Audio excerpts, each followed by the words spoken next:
Hi, thanks for listening to Ancestral Voices. I'm your host, Scott Delaney. Today I had the pleasure of interviewing Mr. Gary Burke, and I hope you enjoy this as much as I did. So, what I want to do is kind of start chronologically. You don't have to tell me about your birth, but I was very young.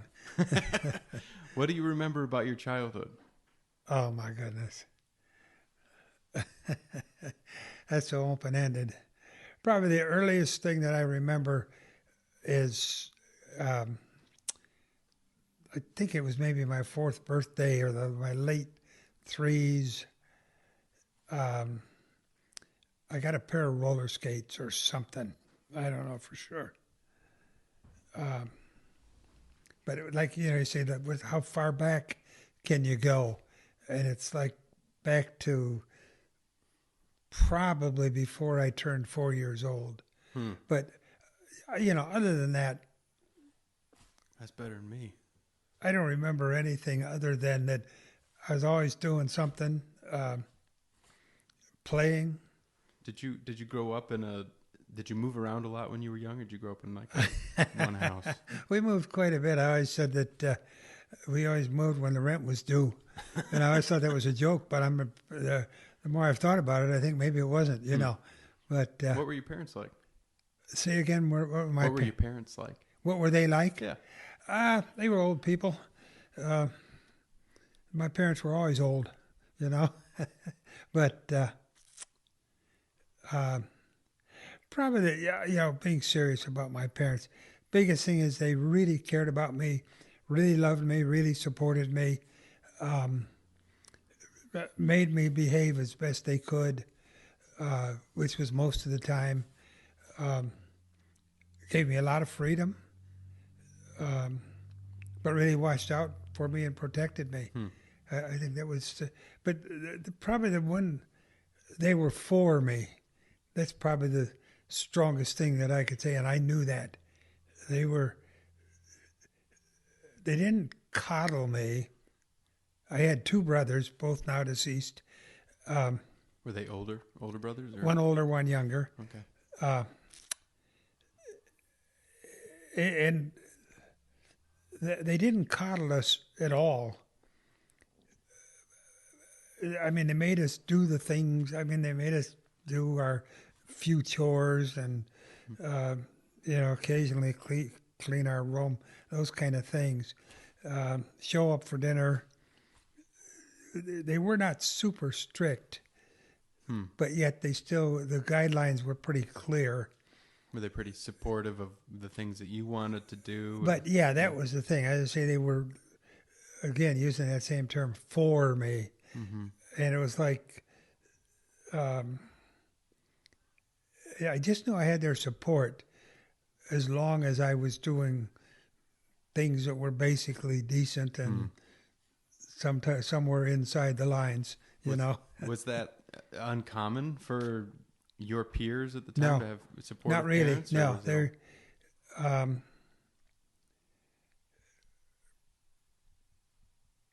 no, not uncommon at all. I mean, every family was maybe a little different in the things that were most important to them, but everybody that I knew was part of a family. It was extremely rare for me to know anybody who didn't live with two parents. Where'd you grow up? South Toledo until I was about 12 years old. Then we moved out to West Toledo, and Did so that's you where I graduate finished from school. Whitmer or DeVilbiss High School. No, DeVilbiss? Whitmer was the burbs. It was way out. That was in the country. Yeah. Yeah, that's wild. Yeah, they wore cowboy boots and things out in Whitmer. But I went to DeVilbiss, now closed. But we were the cake eaters. We were the rich kids. I wasn't. I lived in the slums of DeVilbiss, but but the slums of DeVilbiss were still pretty good. Yeah. So you have two kids, right? Two. Two. And Yeah. and you have some grandchildren now as well. And 2 grandchildren. Uh-huh. Yep. Okay. Boy and a girl and a boy and a girl. And one of the Well, a boy and a grandchildren, girl and a girl and a boy. Chronologically. did one of them get married? My granddaughter got married over Labor Day. So Yeah, now which you is added why a I didn't. grandchild. Which is why I didn't see you at that same the week before, right? Because you were at a wedding That's right. the week before Labor Day. That's right. Yeah, My and sister. I was heading to Asheville while Annie was getting married. Yeah. Yeah, great shot, by the way. Beautiful family. I got the Christmas card. Good. Yeah. Absolutely gorgeous family. A lot of memories Yeah. there for me. Well, we could. Annie looked beautiful. She inherited some pretty good genes. I got to don't know go if with that. If Yeah, I got all of them, but yeah, I'm doing okay. yeah, yeah. Got a little more hair, maybe. It's great to talk about visuals on an audio recording. Well, yeah, right. Hey, tough. If you want to, Yeah. if it sounds interesting, buy the postcard.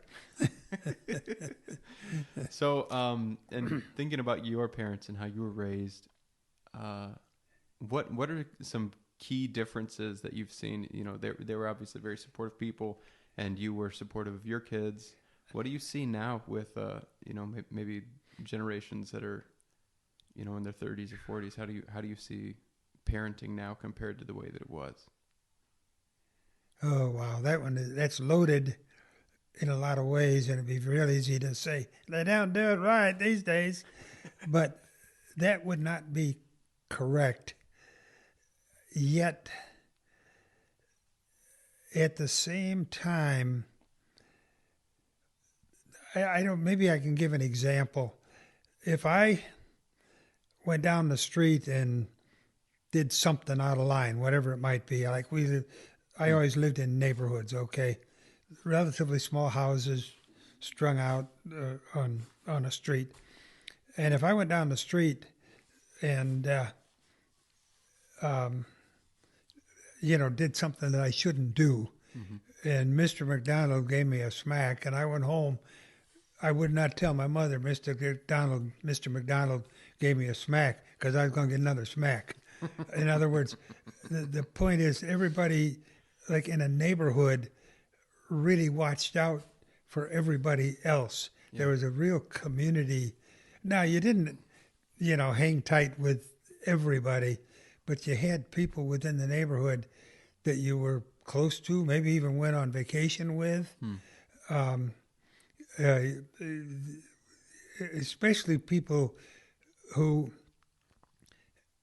like my parents' friends in the neighborhood, were usually people who had kids at about our same age. And so there was kind of a community built around the children. And well, that wasn't always. I mean, if you go back 2 generations before you, that wasn't really a common thing either. No, I'm talking probably. What year was that when you were through? I'm talking 30s and 40s, okay. maybe. Yeah. I'm talking a long time ago. And I'm trying to think when it began to change. Well, a couple things happened. More and more women, or let me put it this way, fewer and fewer women were willing to be stay-at-home moms. They wanted, sometimes it was an economic necessity, but World War II had a huge impact on the culture because when all the men went away to fight, or a great number, a lot of women went to work, okay?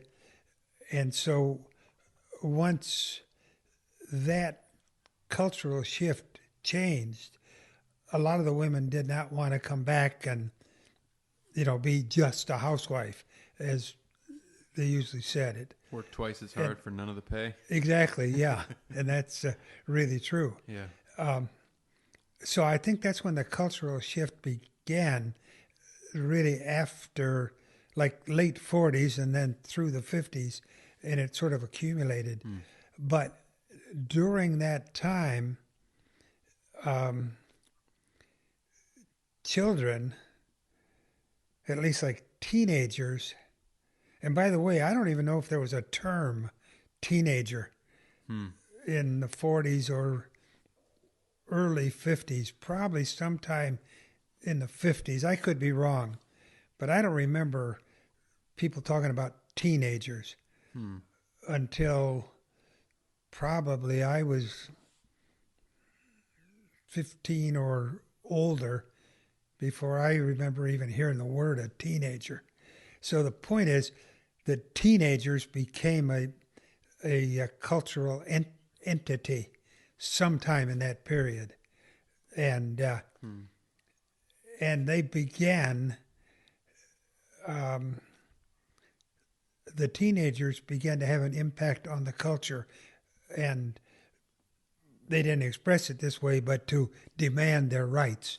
In other words, they began to have some power that they had not had, the teenagers, that they had not previously had.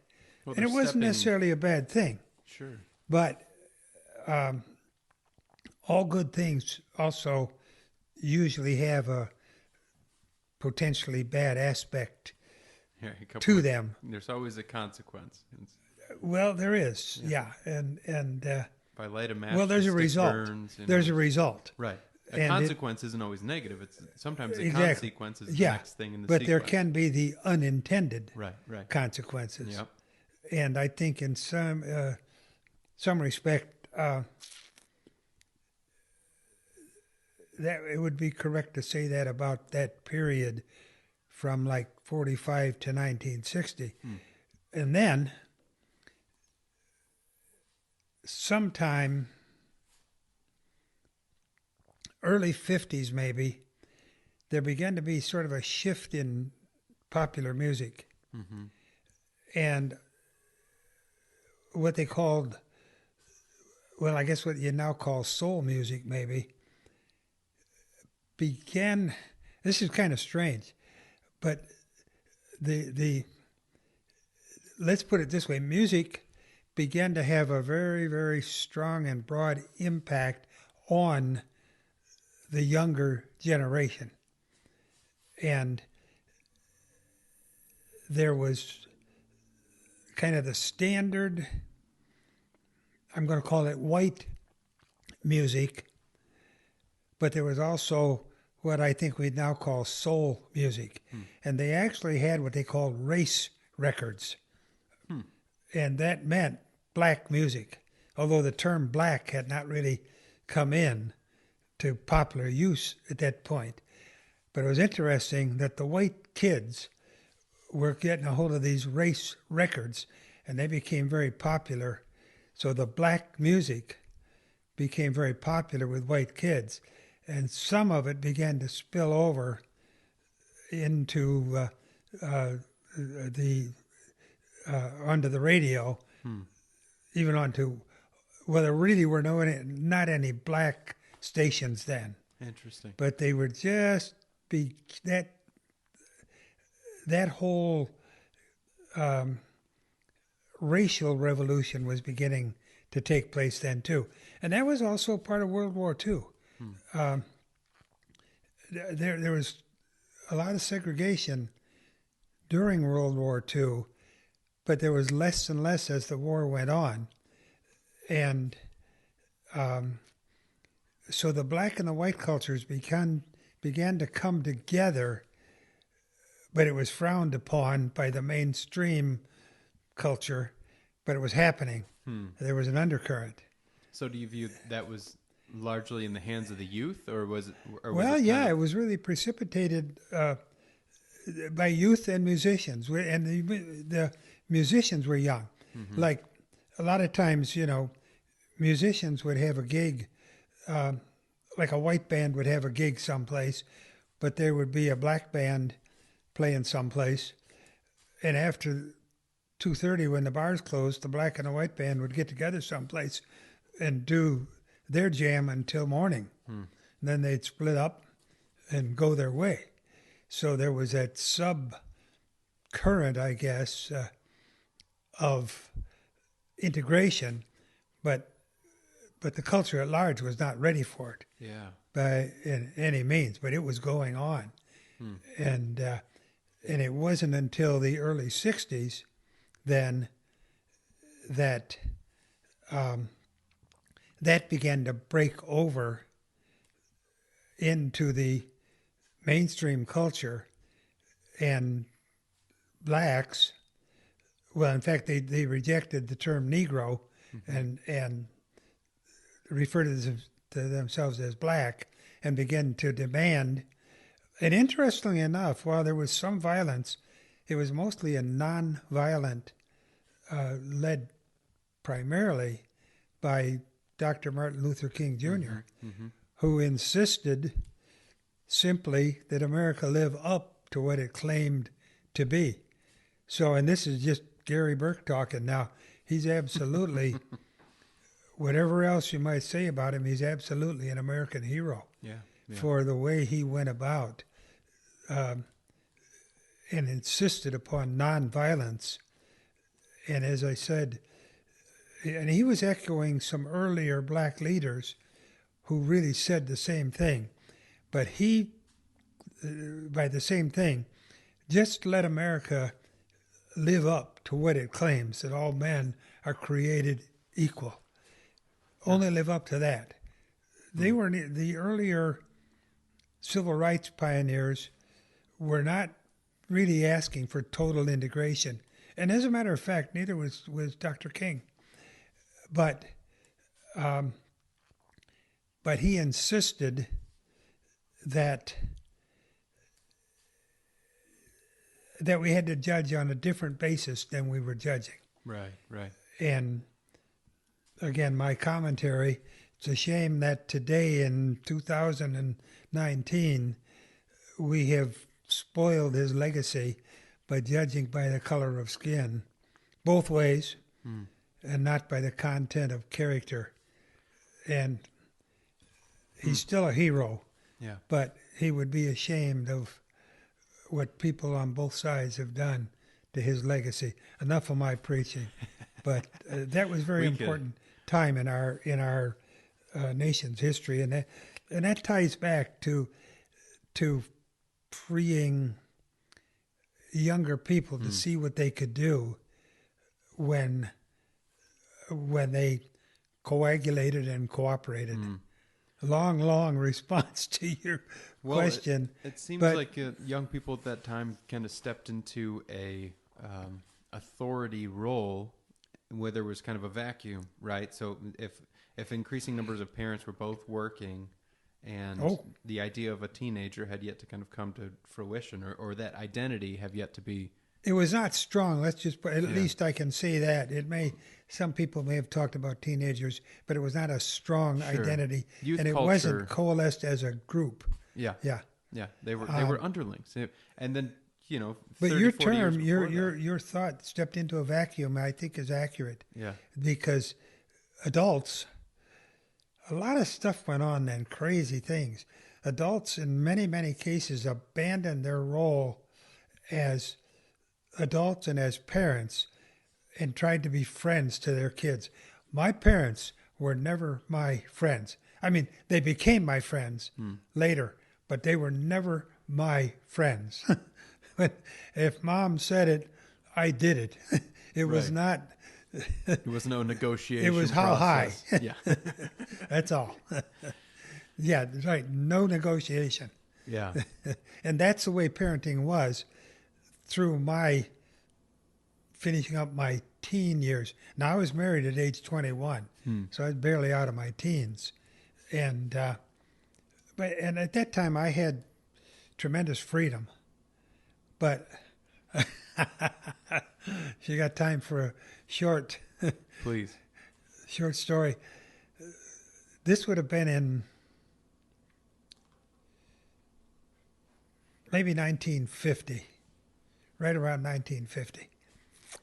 And my older brother, who was 4 years older than I, and my younger brother, 2 years younger than I, and a bunch of neighborhood, because our house was always the collection for the whole neighborhood gang.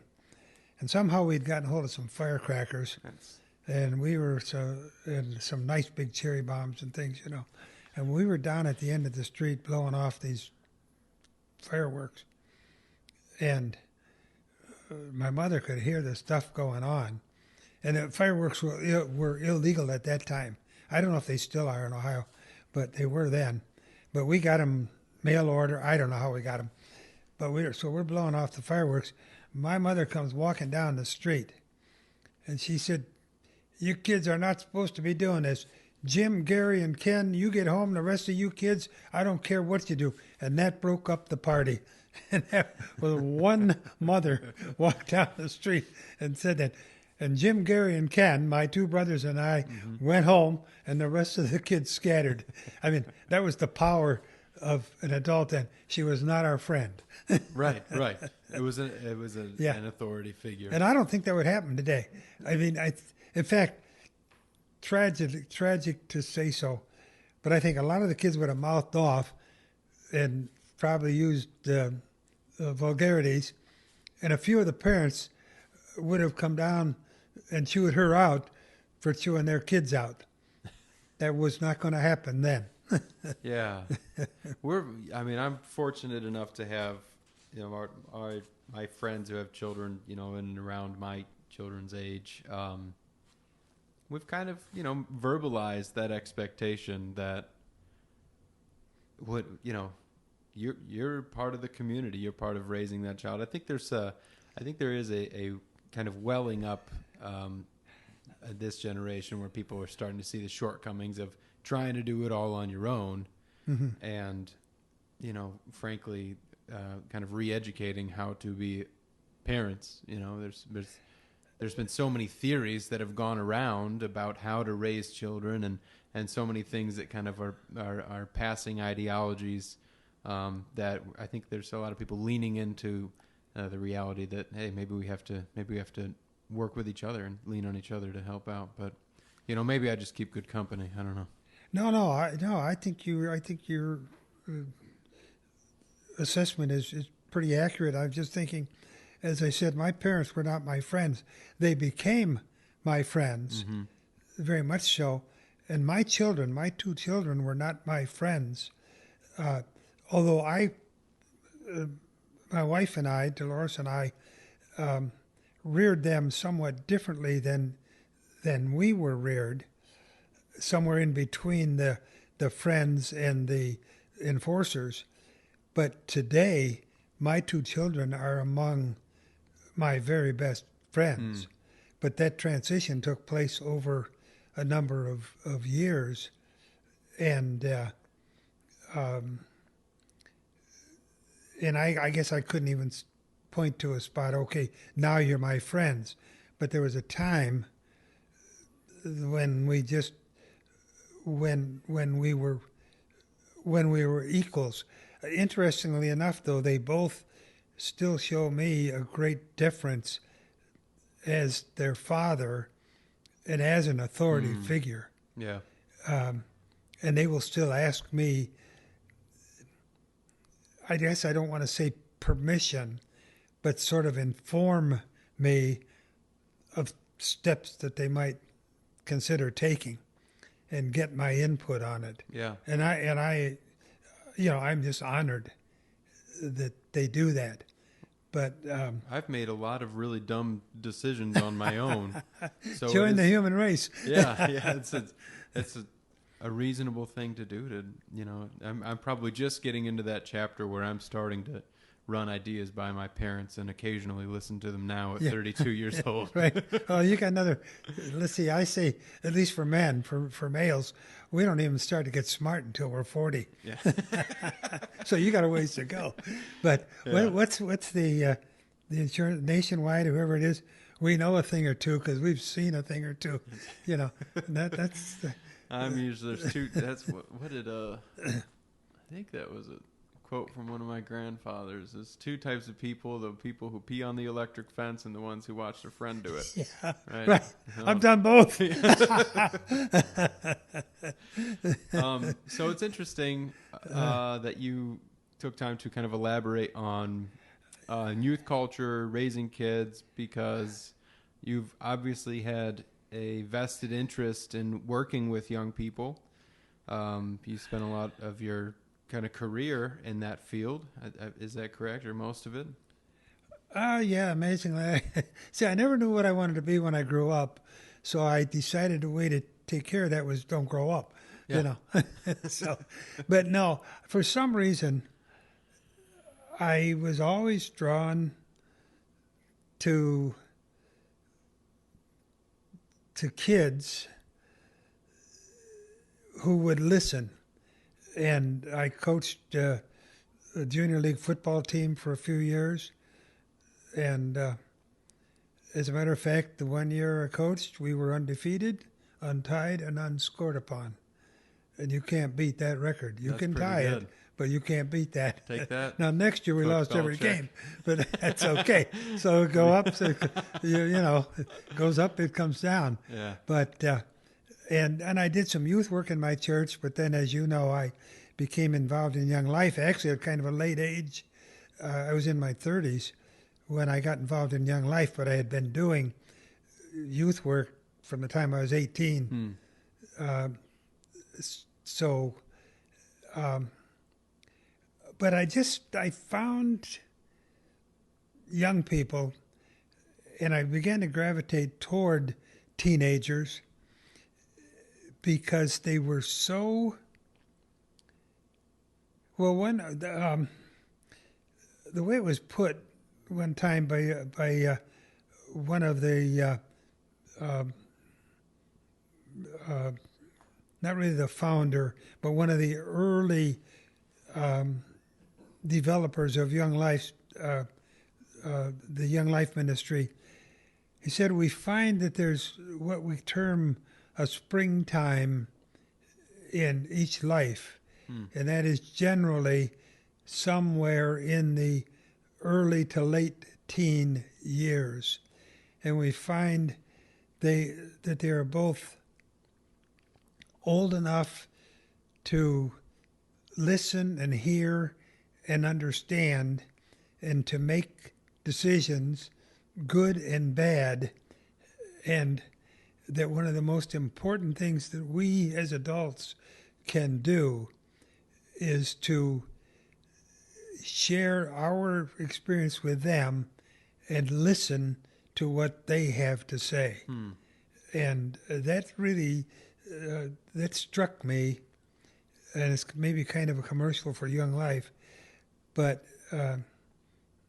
I think Young Life is still, and it's 70-some years old now, is still probably outstanding and most outstanding and most successful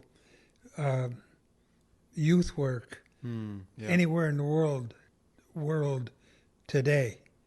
It seems like it was one of the first organizations that didn't presuppose the answer for the young people. And for you to talk about, I think maybe teenagers at that time, that was the first time that young people were allowed to have an individual identity, or maybe they were having an individual identity earlier. So to get that perspective to, for Young Life to be an organization that wanted the youth to actually inform what it did to respond to what they were bringing to the table instead of come at them with a tract and say, hey, do this. You're right on to something there, because I remember one young lady, high school girl, I was holding some meetings at the school, actually. This would have been in early 70s, and the school allowed us to have a classroom after school to hold a meeting with kids. And this one, who became a dear, dear friend, but she said to me one time, do you know why I came to your meetings? And I said, no, because she resisted everything I said. You want to know why I came to your meetings? I said, no, why? Or why did you come? I wanted to have my say. And so in that line, she summed up what you've just said. And again,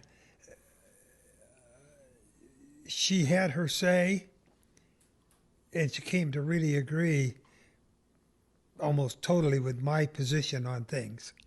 But she had her say, and she listened to me, and we really came to love each other very deeply.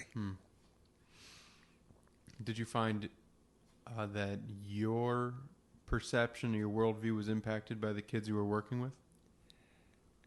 Did they ever change you? I'm sure they did. I can't think of any specific.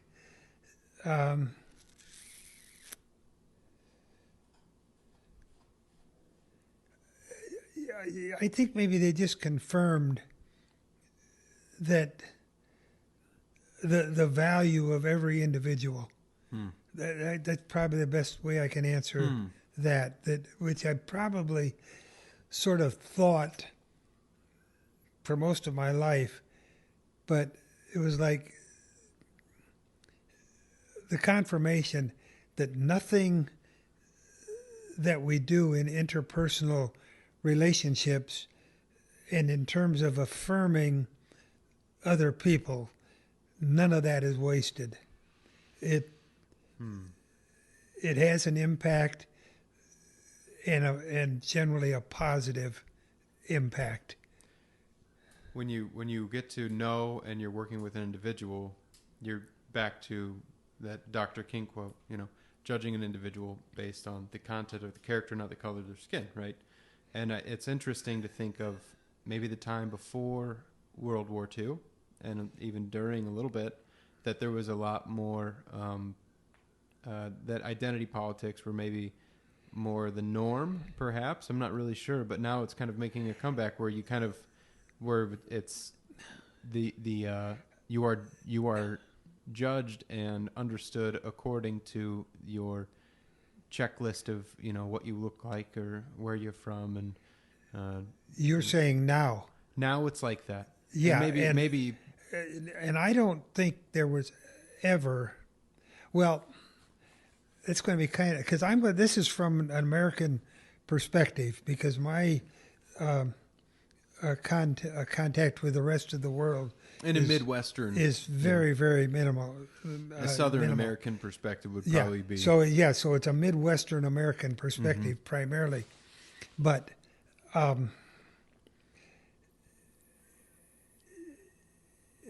the people were more, they even though the United States was truly a melting pot, people came here, at least in my lifetime and during my recollection, people came here to become American. They didn't come here to change America. So that was one thing. So assimilation, people would come here, Polish people would change their name to Smith or Brown or something.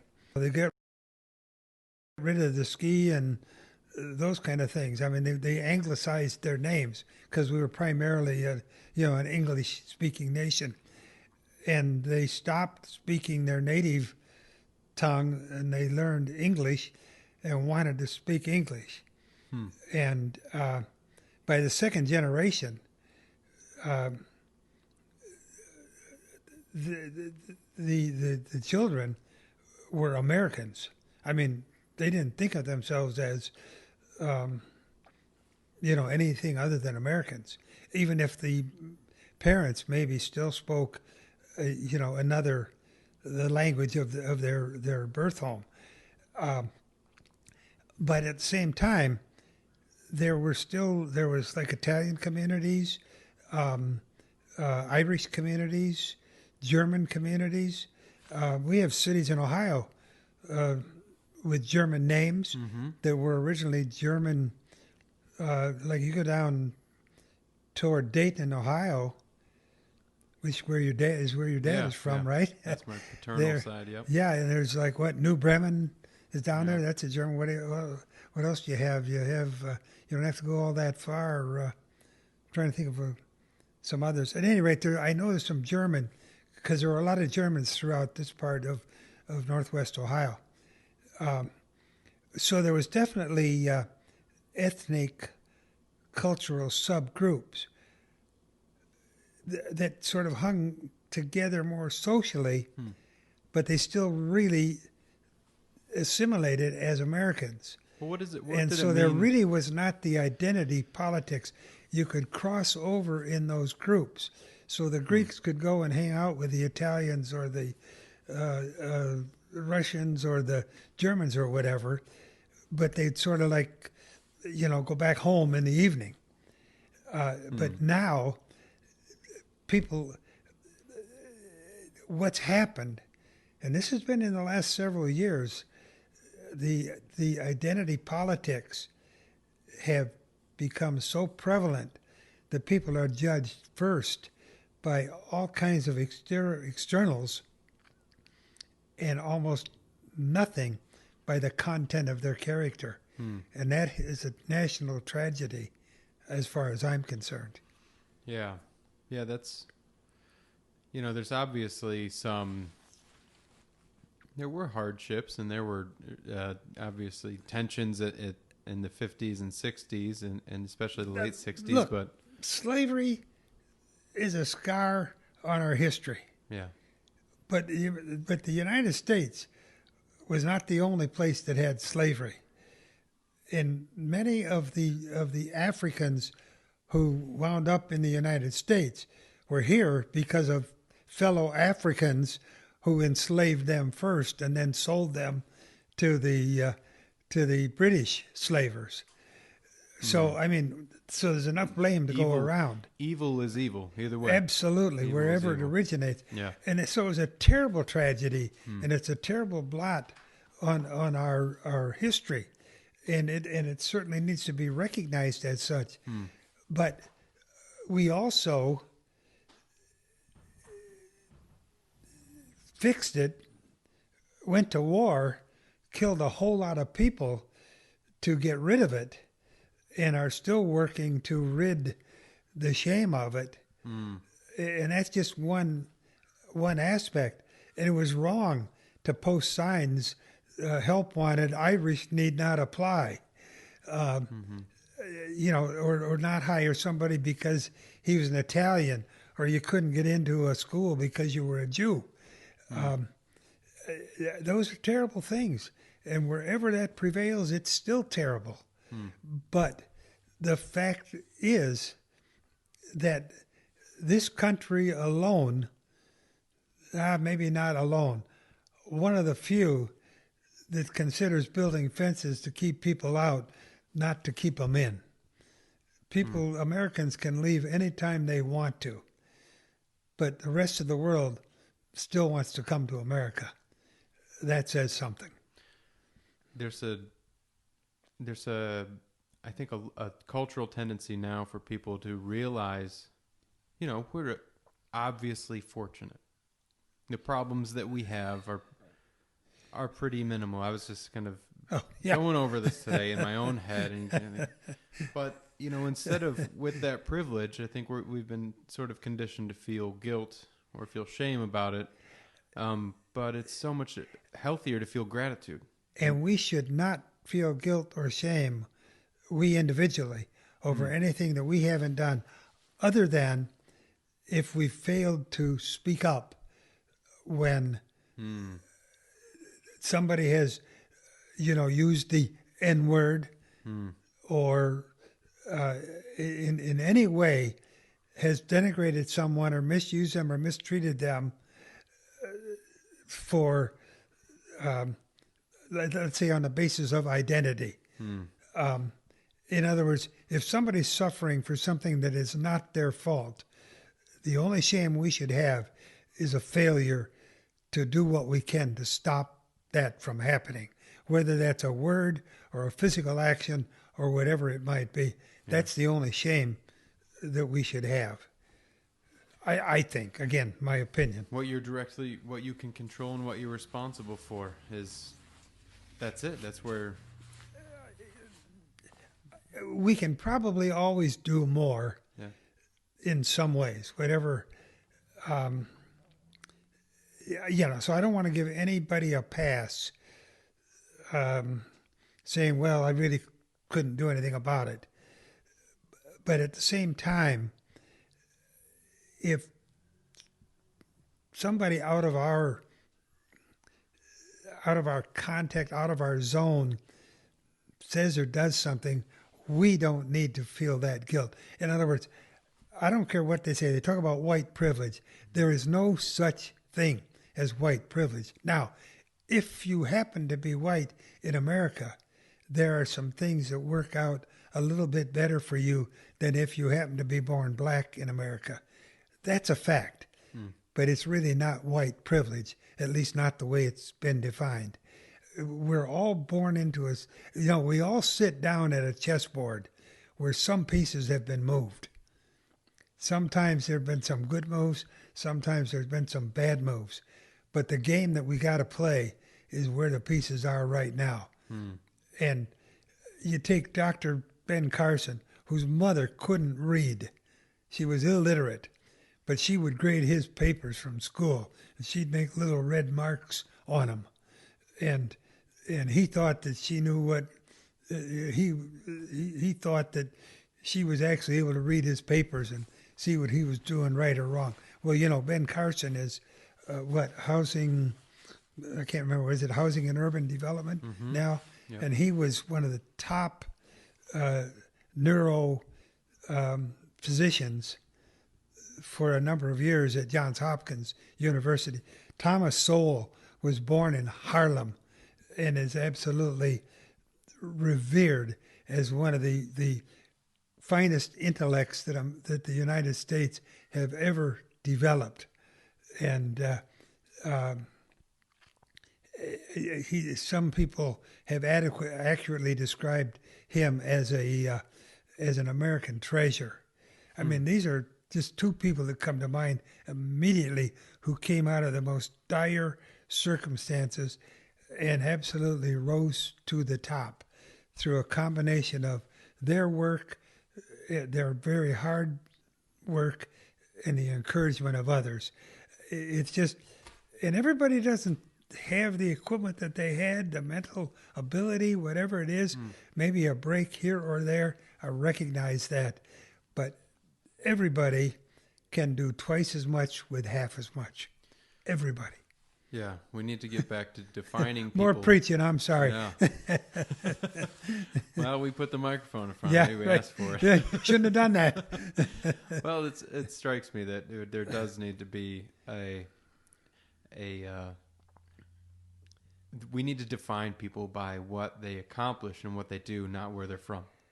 Well, first, define them as an individual with unknown, unseen, untapped abilities, which nobody at this particular time knows about, like even in this room, what abilities are here and as yet untapped.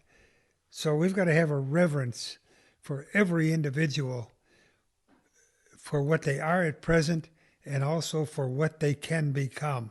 Yeah. And, and that begins to spill over into, if you want to call it religion or faith, spirituality. Ultimately, everything moves in that direction.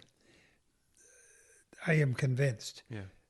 And the reverence for and regard for each individual is based in a personal spirituality that is willing to and desires to see other people not only for what they are, but for what they can be. I think that's hey, we should mark the time on that one. Okay. No, I really appreciate you saying that. Hey, that's such I'm sorry, you're pulling my chain. No, it's interesting. But you invited me over. The reverence for what people are capable of. I mean, what a lost idea that people can become. Well, yeah, lost idea. But what was the first great commandment? Love the Lord your God with all your mind, soul, and heart, and all your strength, and love your neighbor as yourself. Mm-hmm. It's not like a brand new thought. It's a few thousand years old. I got into this conversation with my son, Emerson, who's 10 years old a few days ago, a few weeks ago. And He's 10 years old already? Isn't that wild? Well, and I asked him, no, he asked me who my favorite Marvel superhero was, and I answered with the name of a villain. I said Thanos. And he goes, Dad, he's not a hero. And I said, what? Why not? Why isn't he a hero? He's like, well, he's struggling to figure this out. And he's like, well, he hurts people. I'm like, well, so, some of the heroes, sometimes they hurt people too. He's like, well, he's bad. So we went down this rabbit trail. And eventually I ask him why enough times where he comes to this answer. He's bad basically because he kills people, and you can't and in the movie he wipes out half the population of the universe, right? Yeah. And you can't do that because God made those people. Woo. So there is a reverence for human life that even the little man understands. Right. And that reverence for human potential is probably the most important part of what you don't ever want to snuff something out in somebody. It doesn't have to be by murder, right, but it can also be by not encouraging them, which is again kind of circles back to you working with the youth. And that's something that is of interest to me. And you were obviously inspired enough by that work to even take the time to write a book and to do that for years and years and years. And even I was just talking to someone yesterday who was a friend of somebody who said that their life, the trajectory of their life dramatically changed because they met you in the basement of my... Yeah, but they'll recover. Yeah, they'll get over it. Yeah. But it's, come up with that mindset and to want to invest your time in young people is a special thing. The interesting thing is that it is so rewarding because it does come back in a variety of ways. And so you always get back more than you gave.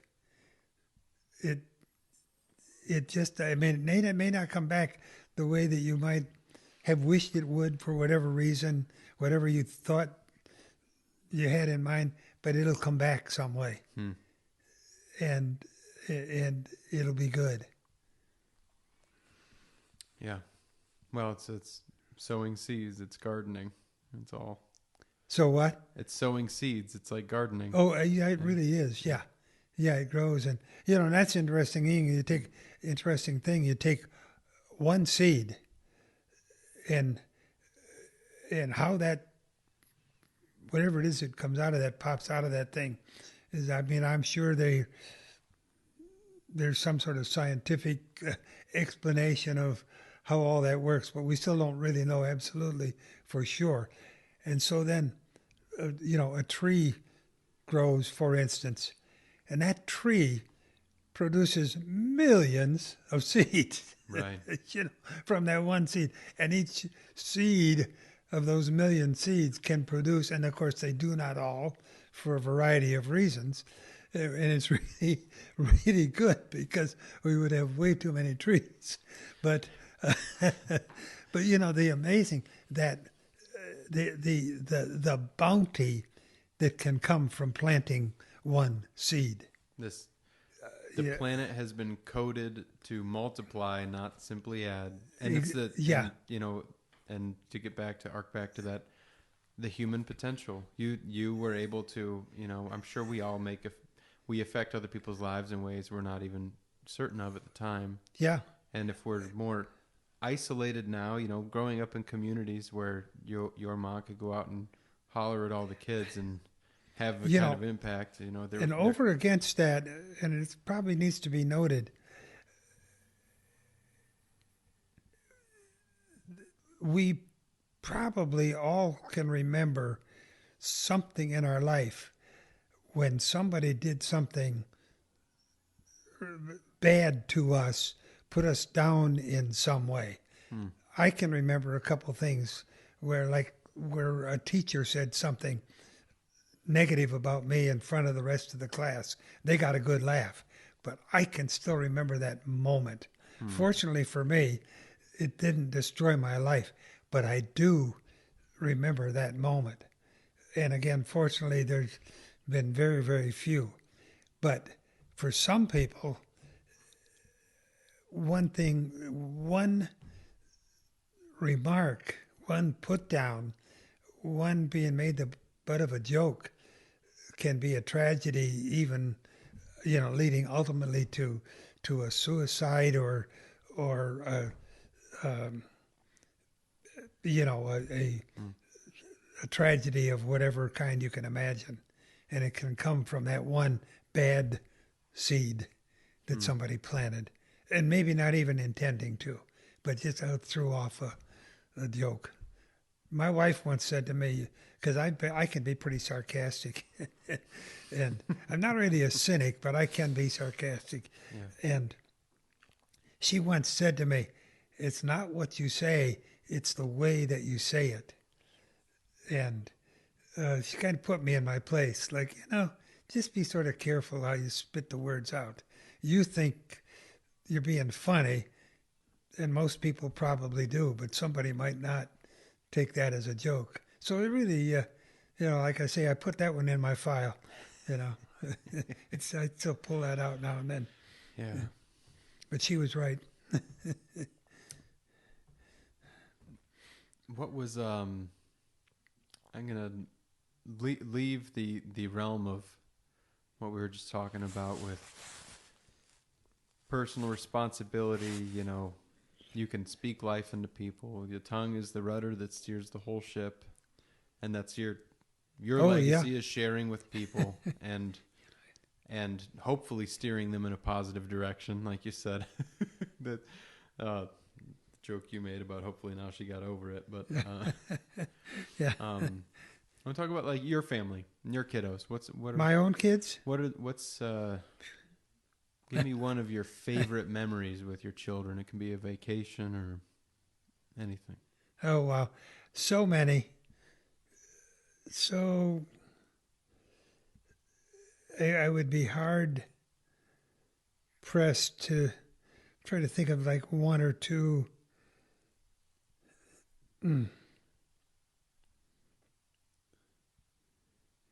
Boy.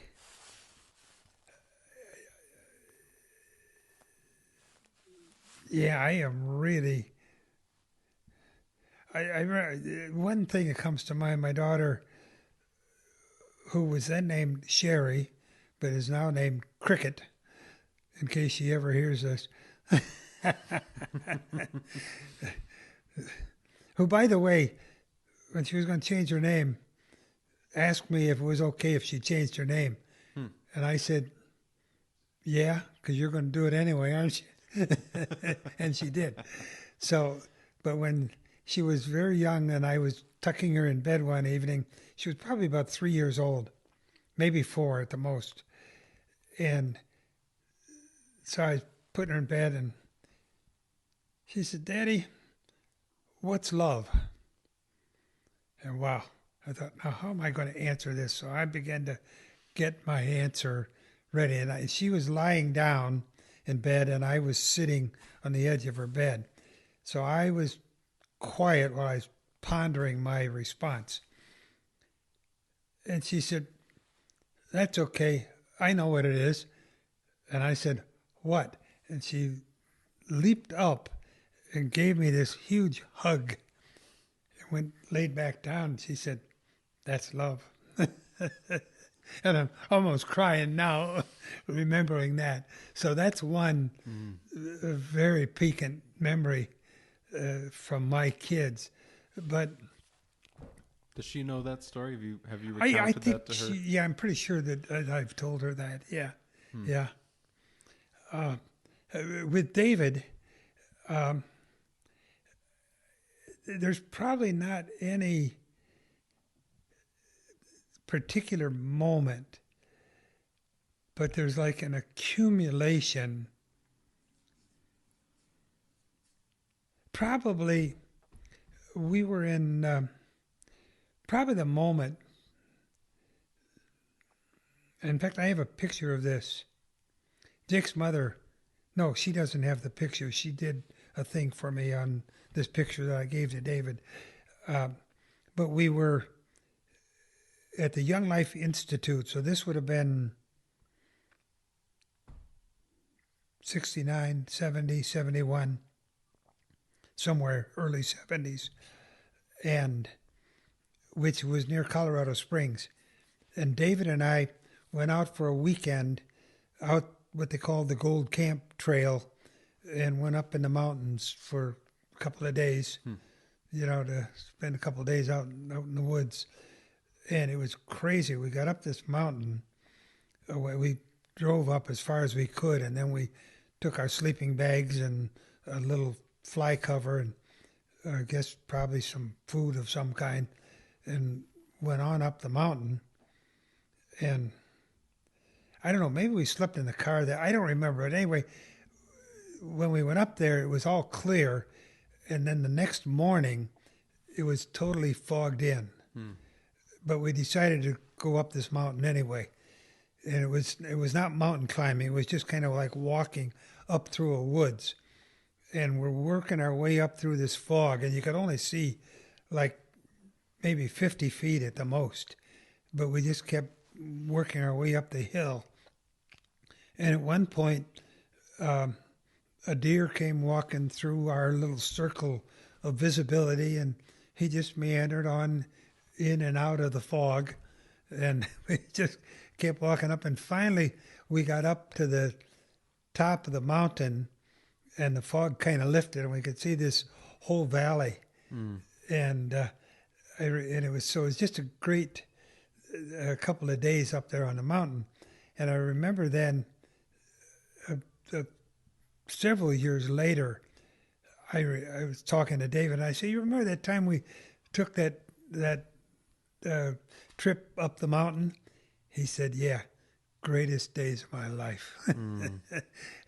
So it was really, and I do have a picture, a selfie actually, that when there was no digital cameras, but it was, a film load camera, but I had it with me, and I held it out, and I got a picture of the two of us with the mountains in the back. It's a great shot. You still have the picture? Oh yeah, I've got the picture. Yeah, I don't know. I could find it. I know I've got it someplace. Yeah. Yeah. And I don't remember where I have it, but I have it. At any rate, but those are probably like two real high points that stand out. The one was like immediate, and the other one was sort of retro, years later. But with David, it was more, well, with both of the kids, it's been an accumulation of things as we go deeper and deeper. And, Martin Buber came up with this I-thou thing, which you may have heard of. Have you ever heard of the I-thou relationship? No. It's that when we cannot relate to God as an I, it, the only relationship we can have with God is an I, thou. I relate with thee. When God is the thou. And that's the only relationship we really can have with individuals either. We can never have a relationship with an it. Well, your daughter couldn't hug an it. It's a pure could not hug an it. The only way for love to happen. When you hug, it's a thou. Yeah. You see. And so my children and I have accumulated many, many I-thou moments over the years, and we really do have I-thou relationships now. I mean, that's that's the greatest reward of my life, to have that relationship with my kids. And fortunately, I do think I have that relationship with some other people as well, but most especially with my children. It's a little fun factoid I learned in school, is that in the King James and Elizabethan English, that thee and thou is the informal you. And now we use it as the formal you. Well, right. That's interesting. Yeah. Right. And in early, Middle and Elizabethan English, when you wanted to show someone reverence, you would call them you. Mm-hmm. Yeah. And yeah. so we now use thee when Yeah. when we using want that to show reverence. Yeah, language, right. Yeah. But it was meant to reflect intimacy. Yeah, right. So I, thee is a very intimate, familial way to communicate. Are they, where do your kids live now? Dave is up in Minneapolis, Mm-hmm. actually near Stillwater, Minnesota, just a little bit northeast of the Twin Cities. And Cricket is in Asheville, North Carolina. Okay. Pretty places. So, pardon me? Pretty places. Oh, yeah. But it's, I couldn't live there for a number of reasons. One of which is everything is up or downhill. And I can't get up and downhill very good anymore. You're a flatlander. Yeah. Oh, well, I like to ride my bicycle, which I still do, but man, the hills are tough. Yeah, flat around here. I can ride my bike here. Do you have you been up to Minnesota in the wintertime? Did you go up there and visit him? I've never been there in the wintertime. Because I know you like the snow. That's one of my fondest memories. Well, not anymore because I can't really ski. Yeah. I can't do the winter things. Yeah. I can't ice skate, can't ski. The things that I always liked about winter. Age has taken them away from me. I mean, I'm still able to do a lot of things people my age cannot do or choose not to, maybe. I don't know. But I did not cross country this past winter because there was really no snow worthwhile. And the winter before, I think I went a couple of miles close to home.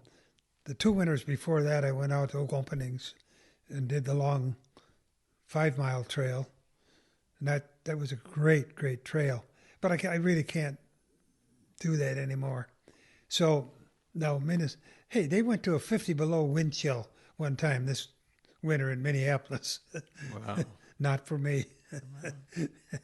Well, when my parents would need a break from my siblings and I, not that they would need one, but they would go out of town.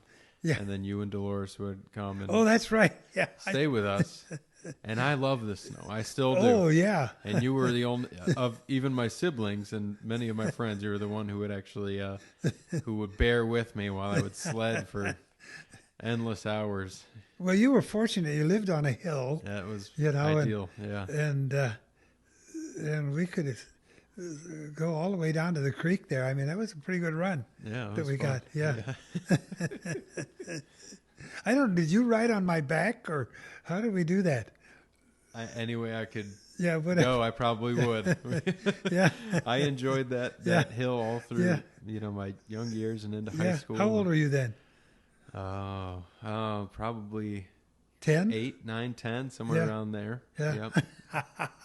My other memory of those times is Monopoly. You hated it. Oh, Nathan loved it, and you would always make great swaps with me. You trade me, what is it? Park Place and Boardwalk. Oh yeah. For Baltic. I was a fan of the color purple growing up, so something like that. Yeah, and I took advantage, and I would always win. And Nathan thought I was a great player, but I was a great trader. You just wanted to get the game over with. Well, I had very fond memories of that home and having you guys. Yeah, there. those were good times. Yeah, I mean that home and your parents and grandparents, and then you kids. Yeah. So I too have some real fond memories there. Yeah. For 3 generations. Right. Right. Yeah. So So originally I kind of had this segmented to start off with thinking about your childhood and growing up. And we've kind of kept to a relatively chronological timeline. I've blown your schedule totally. Not at all, no. Okay. No expectation for this. Okay, well, Jake's lost are interest. are we wrapping up, or do you have more? No, I got plenty more. Okay, we'll go. We'll go. I'm here. Good. This is going to take some serious editing. That's where his skill set comes Yeah, in. well, I'm I'm pretty good at putting people to sleep. So, you mentioned getting to having those connections with your kids, having the I-thou relationship with your kids, and it got me kind of thinking about like life honors. What's kind of the greatest honor, or what's a significant milestone moment that you can think of and kind of reflect on? Regarding my kids? Anything. It could be a work accomplishment or family. There again. You could build a table.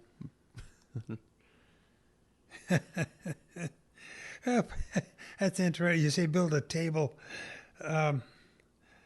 I built 3 sheds. I built a wood shed, a storage shed, and a shed for my generator. And I did those all by myself. I had no help on those at all. The one shed was pretty good size. It was like I think it was about 12 by 16 maybe. It was a pretty good size shed. And I built that over one summer. And with absolutely no help. And that was, I don't know, I just felt good about doing that. Other accomplishments, I don't know. I think that's an interesting thing to stick on for a second, because a lot of your work had been abstract, relational. Yeah. So it was probably really rewarding for you to actually see something get accomplished, because you never see a finished human, when you're well, right. Yeah. Fortunately. Yeah. Yeah. Yeah. Were there any other hobbies that you enjoyed in your adult life? I never had any hobbies. Yeah. I was going to do some stamp collecting. Probably got about 12 stamps and thought, there is no excitement here. And I think I started a penny collection of some kind, and I think I gave that to my son David. Well, you and Dolores kept a garden, right? Yeah, I did some gardening and some canning. That's something that I wanted to. Basically, it was like, because we had nearly 2 acres there on King Road, and so I had room to do a bit of gardening, and so I was able to raise some food and can some things, both can and freeze, and I just wanted to know how to do that. Yeah. And kind of learn. It was sort of like, could I, what's the term? A self-subsisting, isn't that the right term? Yep. For, like a self-subsisting farm or something. Yeah. And I think I learned enough doing that as sort of not really a hobby, but as an experiment to prove that I could have done it. I could have, I really found from doing some of that, from some of the gardening, that in this particular climate, you can basically have fresh food almost year-round. Yeah, yeah. Now, you might not get a good variety of diet. Yeah. In other words, you might eat a lot of lettuce and peas in the springtime and a whole lot of parsnips in December and January. Yeah. And maybe potatoes and carrots and perhaps beets. Your cellar veggies. But you can have, like I say, you can have, leafy vegetables. Then you can have beans all summer long. What else? I'm trying to think of what you can kind of keep going. You can have corn, tomatoes. it's probably August before you can start really getting into corn. Now, this is where I could talk for hours. Okay. But yeah, if you learn how to Yeah. plant and when to plant, and what to leave in the ground and when and how long, and how to fight off the bugs and things.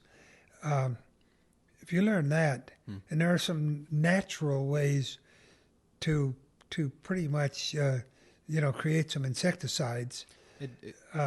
You and Dolores you were kind of health conscious to some regard before it was really kind of a fashionable thing. Really, Dolores more than I. Yeah. Well, that's Although I usually- always tried to eat something of a balanced And diet. what was, I didn't What really. was your dinner tonight? Pardon me? What'd you have for dinner tonight? Well, tonight I didn't have dinner really. I had that cherry strudel roll, and I I. just had to bring that one up for you. Oh, that's a so. But I like my candy and sweet stuff too. Oh, yeah. Yeah. I have. I like ice cream, and I have ice cream a couple times a week. I don't have like a big bowl, but I have a spoonful. Yeah. That's Jake's MO. Ice cream. Yeah. No, so I like sweet stuff, but I eat meat. I eat beef, pork, fowl.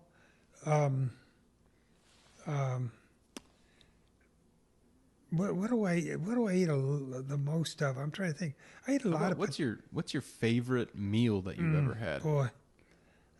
It doesn't have to be a quality of food. It can be an experience. Now, if I can lift it, I like it pretty much. It'd almost be what the liver and onions. I don't like. I've tried it. I tried to like it and I couldn't like it. Yeah, everybody says that's great, and Yeah. other than that,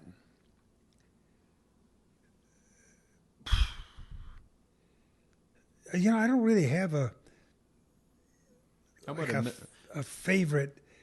Boy,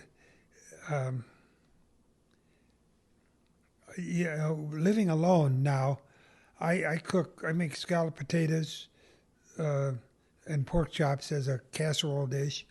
I make. I do a couple things with eggplant. I make an eggplant casserole and an eggplant stew. I make macaroni and cheese. So I do a lot of those kind of things, casseroles that I can eat for 2 or 3 days, and then I can freeze things, for another 3 months or something, if there's any leftovers. And I make beef stroganoff. I like beef stroganoff. That's pretty good because I do it in a crock pot, and it's really tender. So I cook quite a variety of things, but so that's sort of I guess I'd call it a Midwestern American diet. Is pretty much what what I eat a lot of. Trying to think what pastas. I think mostly the macaroni and cheese, and then the noodles with the stroganoff, and I'll do spaghetti now and then, but I use like a. You don't have your own canned tomatoes anymore? No, I don't do any of that kind of canning anymore at all. 'Cause that's a lot of work. And we had a huge kitchen over there on King Road. That's right. Yeah. And I had a big stove, lots of counter space, sink. I mean, it was almost like a commercial kitchen. And so that made canning pretty easy there. And but I couldn't can where I live now in an apartment. So, it's a big deal just to fix a casserole. I mean, literally, because it's all, I got to do it step by step.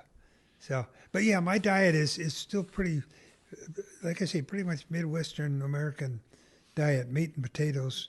Cheese. Kind of thing. And cheese, I like cheese. Yeah. Yeah. What about like holiday traditions and family meals? It could be with your own kids or when you were a kid. Anything jump to the forefront? Well, when I was a kid, Christmas was a big deal. I remember that, and then we started doing Christmas on Christmas Eve. I remember that. And when I was at home with my parents, my aunt and uncle, who were really actually like the parents of my mother, because her mother died in childbirth, and her father kind of disappeared for a while, and so she was raised by her aunt and uncle, who was the sister of her mother. What was their name? And what's your maiden? My mother's name was Bernard. Bernard. Okay. Yeah, and I'm trying to think. My grandmother was Rumsey, and my aunt was Rumsey until she married a Kinsey. But the Bernards, I think, actually maybe even go back to Canada. I'm not sure, to French Canada.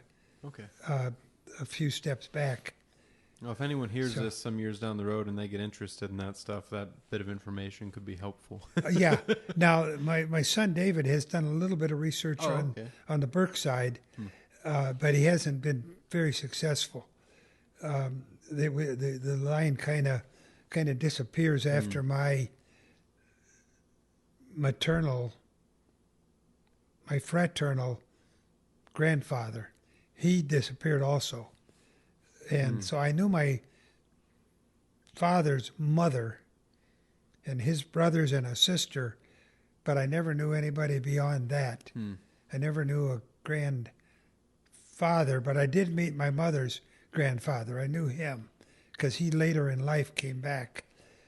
But my aunt and uncle were really my grandparents on my mother's side. I mean, they filled that role. So, but you were asking like traditions. So at any rate, Christmas Day, my aunt and uncle, the grandparents, surrogate grandparents, came over for dinner to our house. So, and we usually had chicken on that day, but my uncle didn't like chicken. So we also had roast beef when he was there. So I had chicken and roast beef and mashed potatoes. So those were my big deals on Christmas and on any Sunday that we happened to meet for some reason. I think we probably also did an Easter thing. But we did the Easter thing at their house. But we did the Christmas thing at our house. That's funny, but now that you ask that, and those were probably kind of the traditions. Easter at aunt and uncle's. They were dairy farmers and lived just across the Michigan-Ohio line in Michigan and had a dairy farm. So they always had to leave early, so we had dinner fairly early in the afternoon whenever they came to our house for dinner, which was always on a Sunday. And they'd like leave at 3:30, something like that. But when we went to their house, things are kind of coming back now, and we'd have dinner at their house. Then we'd hang around for the whole day. They'd do their milking, but then they'd come back in the house, and then we would have supper. So we would have dinner and then supper. Did you help ever on the farm? Did you ever? No. I never could, because they hand milked the cows then. Oh yeah. I couldn't get any milk out of that thing. Did you try? Yeah, I tried, but I couldn't. My older brother, he kind of learned how to do it. But my cousin, who milked the cows, he was milking a cow. The cats would come in the barn, and he could take that cow's udder and turn it and squeeze it and squeeze a stream of milk like 10 feet over into a cat's mouth. Yeah, I was always in admiration of what he could do. I couldn't get a drop out. I find that agricultural memories for kids, they stick. Whatever it is, I think it's because you engage so many different senses, because you're smelling. Interesting point. That's probably correct. You're probably tasting something. That's it. Because I can still smell cow manure. Yeah. Literally. I mean, I can smell it like right now. Does it repulse you, or does it? Oh no, feel it's a great nostalgic? smell. Yeah. It's a good smell. I mean, it really is. Yeah. Now, like pig stuff. Yeah. I'll clean it up because there's only one way to say pig. You can't say pig manure. Right. Can I say it's pig shit? That's the only thing you can say, and it is foul. Yeah. Well, they got a pretty different diet. Yeah, really. But cow manure and horse manure is Yeah. Really a good smell. Make me a bed. I want to lay down right in it. Just about, yeah. And I stepped in a lot of it too. That was not fun because we went around barefoot, Yep. and we went through the apple orchard, and the cows would be in the orchard. They were usually out in the field, but they also would allow them to graze in the apple orchard at certain times. Maybe it was when the apples fell. I don't remember, but so there would be cow piles in the apple orchard, and we'd be running through there barefoot, and every so often, Take a you'd slip. hit one. Yeah, yeah, that was not a good memory, but it's But it's there. It's vivid. Yeah, Yeah. it's vivid. Yeah. Where was that? Where was their farm? And you said in Just Michigan. actually, Lewis Avenue and Smith Road. Isn't that wild? I mean, Yeah, that's all real close, but that was out in the country then. Yeah. Yeah, that was really really out there. Yeah. Right. Now it's probably a neighborhood and a couple of stores or something. Actually, the farm that they had was actually only a 40-acre farm, and it's vacant to this day. Really? The house they lived in is gone. Hmm. They left there and moved to another house, but that house has been torn down, and the 40 acres is vacant. Crazy. But everything else up there around there is built up. I bet they've got But great there's soil. still 40 acres sitting on that corner. And every time I go past there, which I do have occasion to, I just kind of slow down and take a look, because they had tart cherry trees and sweet cherry trees, and they also had a garden. You think the trees are still over there? Pardon me? Think the trees are still No, back there? it's just barren land. It's almost like it was what do they call it? Clear cut? Strip mining. Yeah. It's what it makes. I mean, it saddens me. Huh. Because it's just Is it because grass or corn now? I can still see the house. Yeah. And the cherry tree, and I'd climb up in this black cherry tree and eat cherries and get myself all cherry stained. Yeah. And You probably don't. Do you have gout?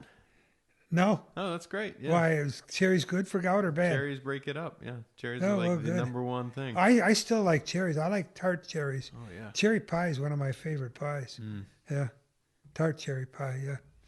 So Now I'm getting hungry. Good. go over to Wixie's.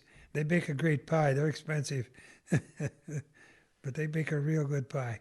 Yeah. What are some of those places that you remember visiting or buying things from as a child that are still around today? Or at least in, maybe in your early adulthood? Visiting like locally, you Like mean? a local store, or I mean, even like an old church that you went to a lot, or Well, I can remember a lot of those places, stores that we, grocery stores that we went to. No particular. I remember one church, Lodge Avenue Baptist Church out in South Toledo. My parents didn't go to church, but my mother always dropped us off for Sunday school. Maybe so they could have some free time or something. I'm not sure. Yeah. That was maybe their time. So we always went to Sunday school. And so I still remember that church, which I think is still there. I think that building, I don't even know if it's a church or what, but I think I went there for 3, 4, 5, 6 years maybe. And then we moved out to West Toledo. And do you remember going to Tickemeyer's when you lived in the South End? I don't think I have ever been in Titcomeyer's. I know where it is because at one time we lived on Field Street, Oh, yeah. just down off Western. In fact, that's about where I had my 4th birthday, on Field Street. I remember that. I remember that house. And Titcomeyer's is right on Western there, Yep. real close to where Western and Field intersect. And Field is now dead ends at the railroad, or it may have a footbridge, but I think it had a I think I think you could drive across fields. I think you could drive over the railroad tracks then. I mean, there was a bridge. I may be wrong. Maybe it was always a footbridge. But, I mean, we really lived that's very close to downtown Right. Toledo, Right. But it was a neighborhood then. Right. So I remember that house. You know, there's nothing though that like really stands out. I can remember them all, and they were all good. I don't have any bad memories It's interesting. of any place that I lived. It's just changed so much, especially Yeah.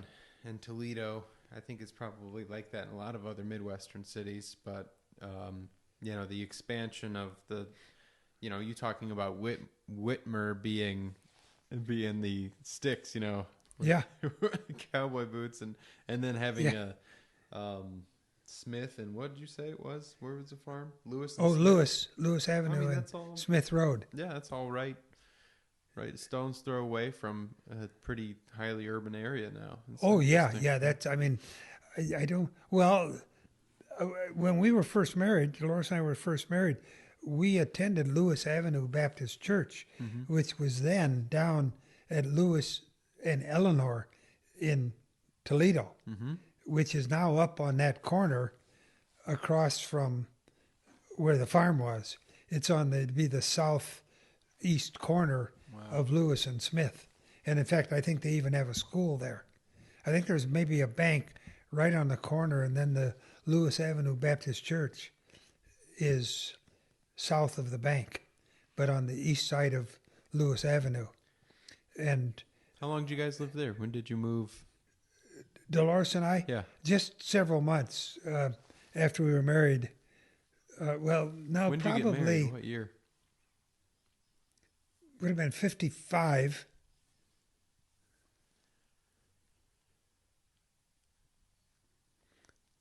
We lived there until I went in the Army. This is going to go for 5 hours now. I just had another 20 questions. I Yeah. didn't know you served in the military. Yeah, I served in the Army twice. Not by choice. I was kidnapped. We couldn't have lived there very long. But I just can't. We got married in 55. We must have lived there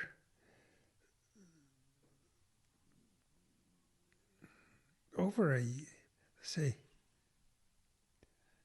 Yeah, we must have lived there maybe about a year and a half, because when I went in the Army, Dolores stayed there, and then I was stationed I went to Fort Knox for basic training, and then by that time I worked for the telephone company and AT&T, and I was an electronic technician, and so they put me in the Signal Corps, which was great, and sent me to a 6-month school after basic in Augusta, Georgia.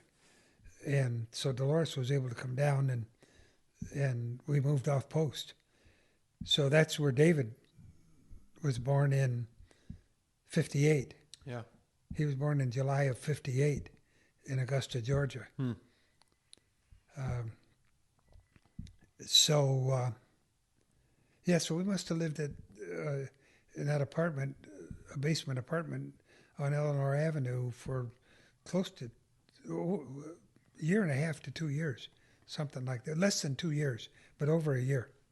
Was Dolores was she ever raising David while you were still serving elsewhere, or did you guys? Well, no, we were able to be together most of the time, because actually, she was there, obviously in Augusta when David was born, and we lived off post. And so he was born in July of 58, and I was released in March of 59. We came back to Toledo, and I went back to my job at the telephone company. And then it must have been 1961,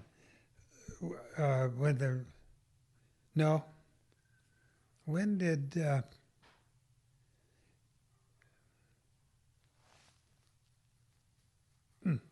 when did the Russians build the Berlin Wall? Was that 60 or it was either 60 or 61? I wasn't born yet. You weren't born yet, so you wouldn't remember that, right? I forget how young everybody is. I was born 3 years before the wall came down. 3 years before. Okay. Well, I was born many years before the wall went up. But at any rate, when they built the what? 61. 61. Okay. So I got recalled then to the Army when the wall went up. Okay. And then I was stationed at Fort Bragg. And so I was down there for probably, we had started to buy a house by then in Trilby, out actually in the Whitmer district.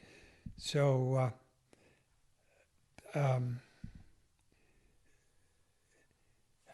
so I was at Fort Bragg for several months because we didn't know how long we were going to be in. When it looked like we were going to be in for a while, then I brought Dolores down, and we lived in a motel for several months. Wow. Because fortunately, I was still getting my telephone company, my AT&T pay, as well as my Army pay. Wow. Yeah. Well, actually, That's helpful. the way I got my Army pay, and then I got the supplement. So even though I was in the Army, I was really making civilian wages. So I was able to afford I was still making a house payment, Right. but I could afford, to live in a motel. Relatively, it was a motel with like a kitchenette. Okay. So we were able. It was kind of like a housekeeping suite or room or something. And So- David was a couple of years old at that So time. yeah, David was. I think he might have had his fourth. Well, he was born in 58. Yeah, so he had his fourth Was all your service just at? birthday because I went in 67, got out in 68.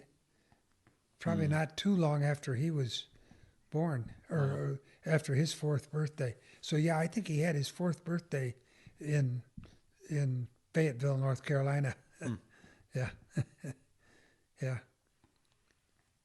That's all new information to me. Oh, right. Okay. Not that I had read your Yeah. whole biography or anything, but that's Well, interesting. yeah, I don't know I've ever written much of that down.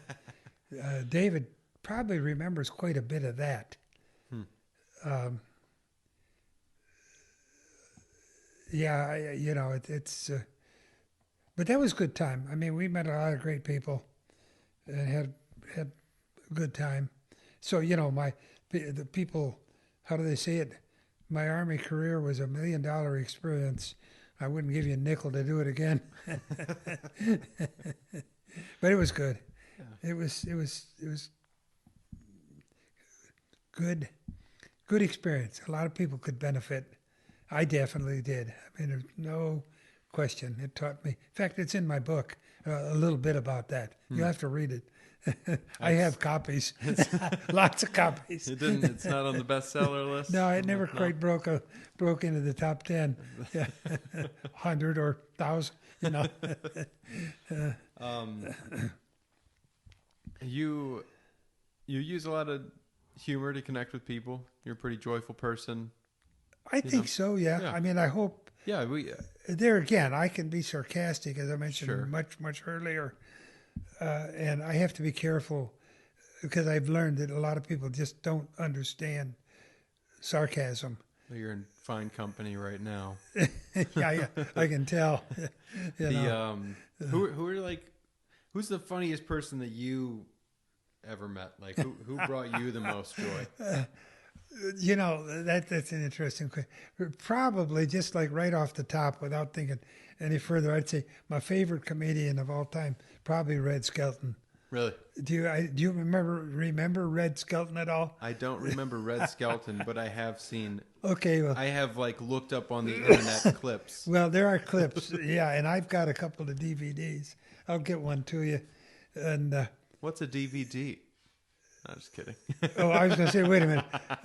Did I say the right or the wrong thing? Maybe No, you got it. maybe that's not what it is. Well, they're going out too. You know. Yeah. They're becoming quickly passé. I It's all down to remember thumb drives and other. very well laughing in the car with you and Dolores listening to Roger Miller. Trailers for sale or rent, rooms still at 50 cents. No phone, no pool, no pet. Ain't got no cigarettes, but that's enough. There you go. Keep 2 going. hours of pushing broom. But, you know, and he had other memorable hits like Dang Me, I'll Take a Rope and Hang Me. Yep. Yeah. And Keep Roller Skating and Buffalo Herd. That was a biggie. Chug-a-lug, make you want to holler. Hidey-ho, burns your tummy, don't you know? Grapevine in a... Nah, don't take me there. What was his first big one was, in the summertime when all leaves and trees are green and the redbirds sing, I'll be blue 'cause you don't want my love. You don't seem to care a thing about me. You'd rather live without me when your arms are cold and I'm so all alone. Some other guy is taking up all your time. I think that was the one that really broke loose for him. Yeah. Yeah, that was not his normal style. Yeah, that he really was. He was one of a kind. Just one of a kind. It's pretty, especially "King of the Road." That song really absolutely holds up, and it's still. I played it for my kids a couple of. Well, nights you know, back, that's interesting. That really probably is the one that has, you know, and that's got to go back maybe 50s. That's 50s. Probably 50s, yeah. Roger Miller, "King of the Road." Well, I don't know if King of Road was 50s. That might have been early 60s. Okay. But I know he was writing in the mid 50s. That was sort of his period, somewhere in the getting to the late 50s and then through maybe the middle 60s, and then he might have gone to the late. But see, there again, that whole music thing, that all really switched through the 60s. That was the big shift. "King of the Road" is 65. 65, yeah, and that was probably the last one too. And then he did a musical, I think it was called Big River, and I don't know if it ever really went big, but and I think he stopped writing, you know, the other kind of nonsense songs, and then he kind of. He died at a relatively young age and kind of went through some hard times. Another one of those tragedies of a guy, you know, almost a Robin Williams kind of a guy that just had that area of thinking that was just out of the mainstream, but would just hook you somehow, you know, but also had a lonely spot that was never filled. There's a lot, you know. Some real tragedies in some of those highly creative people. You know, I just read that Andy Kaufman, you know, he used to wear his like "I Love You Grandma" shirt and different things. Yeah. And for an event, you know, probably in the early 80s, maybe late 70s. Yeah, I'm just basically familiar with the name because I kind of dropped out of the whole pop scene. It's got pretty drastic. With Andy Kaufman was one of the first really absurd kind of way out there comedians. But Robin Williams dressed up like his quote unquote grandma, and I was thinking about that. I just saw a little write up about it, and I thought that's fascinating. Well, have you ever seen Mrs. Doubtfire, the film? Oh yeah, that's what it made me think of immediately. Yeah, I mean that was amazing what he did in that. I mean that was probably. I think his best work, really. Yeah. Best film work. I mean, he did some other stuff. But that creative kind of spark. Yeah. A lot of folks, I mean, even friends of mine who are like that, I can kind of see the candle going to both ends sometimes. And well, you know, I think a lot of highly creative people are also lonely people because nobody quite understands. And if you can appreciate, here again, I may say, maybe it goes back to affirmations.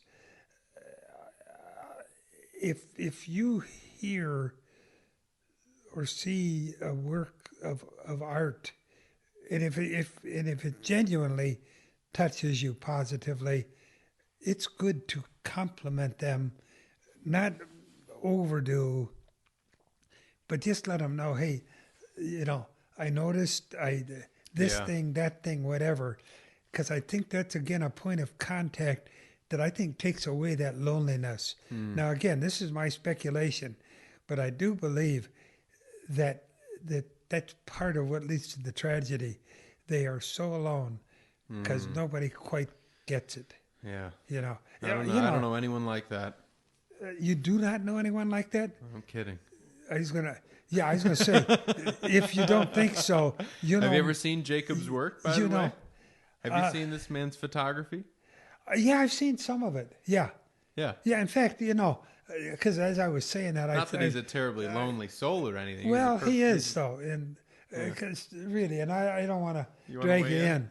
In a philosophical sense, I'd agree, but in a practical sense, loneliness is in boredom or ego issues, and I never feel lonely. Well, see there again, we connect on some things because I'll go down those roads with I you. think you're totally You know, right. But I'm yeah, saying on yeah, like an everyday moment yeah. by moment, I would experience loneliness or boredom. Well, you don't have to stay lonely. That's the thing. You don't have to.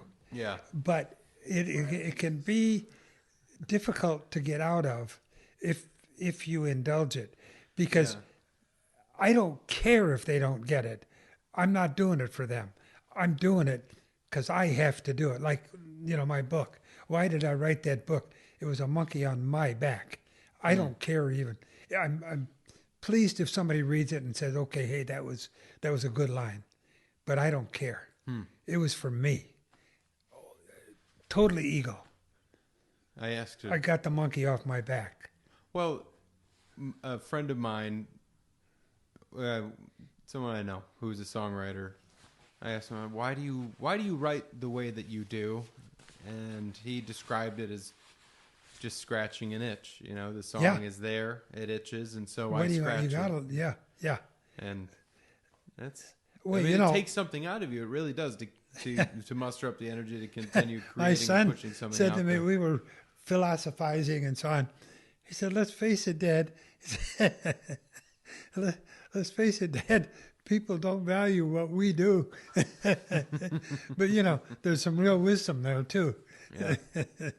and a lot of times it's true. People value things that are absolutely valueless. I mean, they are poof, and they put, this whole college entrance scandal thing that's going on. Right. Is the dumbest thing in the world. I don't care if you paid $1 or $1 million. You wasted whatever you paid to get in on the basis of the bribe. Right. You lost. Right. You lost. Why? So what are some of those things? What is worthy of the investment of somebody's time? Let's philosophize for a little bit. Okay. What is a worthy investment of somebody's time, attention, and energy?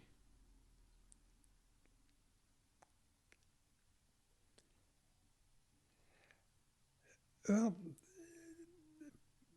in the simplest sense, whatever lights your fire. Now, I say the simplest. I need to be careful because then I have to add on without hurting or denigrating others is the addendum that I would put on that. Because, there again, if you like to, go to school and shoot people, that may give you your jollies, but that's not worthy.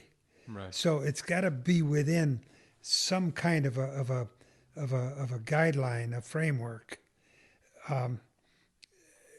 But let me put it, I guess I'd say, whatever lights your fire and has a potential for enhancing other lives, is I guess maybe I would want to extend that, I think is worthy. If you can make a living at it in some way, then you're a success. That um,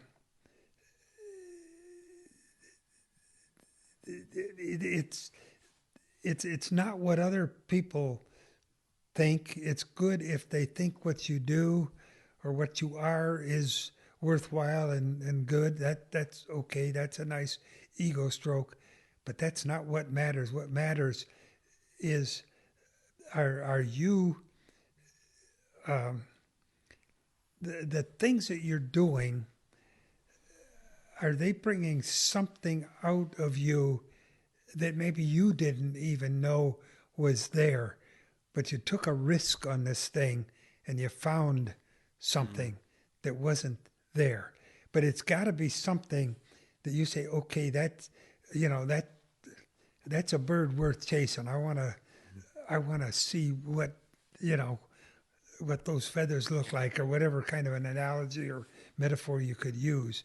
Something you say, I just want to see how that works. That's interesting. I want to lift that up. But I guess I will add that you got to live in community. You cannot isolate yourself in order to pursue that thing. Somehow, what you find, you've also got to share, or it becomes, you got to go back to the two greats: love God, love your neighbor. They encompass everything, and if they're not somewhere in the mix, at least you're working on them. You're probably not going to have a success, and you're probably not going to be pursuing what's worthy. It's great. C.S. Lewis wrote, I think C.S. Lewis died in 62. I think it was 62. He wrote a book that's really worth reading, or it's kind of a long essay called The Abolition of Man. Yeah. It is really worth reading if you haven't read it. I've read it about 4 times, and I need to read it again. But he kind of, in a somewhat oblique way compared to what I just said, kind of touches on some of this. And where one of his lines somewhere in there is, as men insist that they can live outside of any moral law, in other words, that it's all about them, the last victory of man may well be the abolition of man. In other words, the very thing that makes us man, mankind, is that we are under a moral order. Yeah. And when we step out from under that moral order, we cease to really become the human that we were created to be. I think that touches back perfectly. If I asked you what is a good investment of your time, energy, and attention, and you said to do something that unleashes your own potential, something that, you mentioned the chasing of the bird. And then what did you do? The bird that you chased was to connect with other people and try to help unleash their there was just potential something good about seeing, go back to football. That was probably one of the greatest experiences of my life when I coached the junior league football team, although we only had one really great season. But to see a young kid, these were like 7th and 8th graders, but to see them develop an athletic skill, and to find through my help, with my help, let's put it that way, something in themselves that they might have suspected but weren't sure was there. And they found it. And I was part of that. I got so much more than I gave. it's now maybe everybody doesn't get that. I don't know. I can't speak for anyone else, but I only know that if you're not happy, try going down that road. You just might find something you like. Yeah. Well, I don't even want to say happy if you don't have peace, because happiness, can be cotton candy or a merry-go-round or a skydive. Happiness is temporary. Peace becomes permanent. Yeah. And so if you're not at peace, try some different roads. Change something. Change something. Do you feel at peace? Absolutely. Yeah. I mean, frighteningly so. I mean that. Frighteningly. What do you mean? Because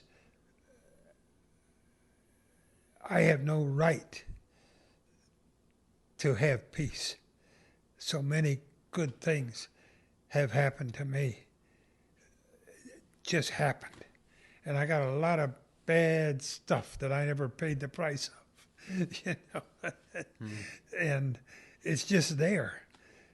And so how can I not be at peace?